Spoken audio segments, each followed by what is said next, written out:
नमस्कार. आज स्वराबाईंचा अभंग. ज्या विकारी शब्दामुळे वाक्यातील क्रिया दर्शवली जाते किंवा वाक्याचा अर्थ पूर्ण होतो, त्यास क्रियापद असे म्हणतात.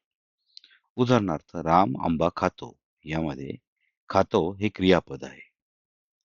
खा हा क्रियापदाचा धातू आहे, पण तात्पुरते खाणे हे क्रियापद आहे असे म्हणू.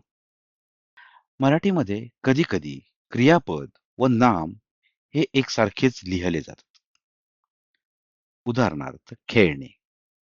खेळणे ही एक क्रिया आहे, पण त्याचबरोबर खेळणे अर्थात बाळाचे खेळणे अशा अर्थानं हे नाम आहे. अजून एक असं उदाहरण देता येईल गाळणे. गाळणे ही एक क्रिया पण आहे आणि गाळणे हे एक नाम पण आहे एका वस्तूचे.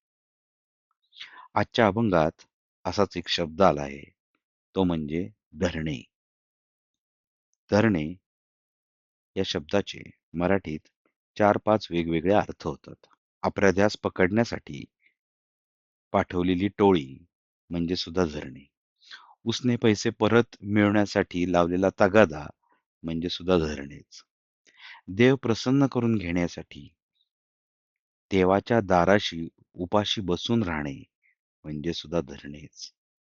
इच्छित वस्तू प्राप्त होण्यासाठी जागेवरून न हालणे म्हणजे सुद्धा धरणेच.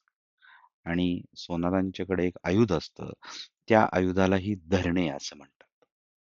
बघितलंत? एका धरणे या शब्दाचे 5 वेगवेगळे अर्थ आहेत आणि ते सर्व नाम या स्वरूपातील. धरणे ही एक क्रिया पण आहे. तुम्हाला खेळणे, गाळणे किंवा धरणे यासारखी अजून कुठली क्रियापद माहिती आहेत? असतील तर मला नक्की सांगा. रामकृष्ण हरी.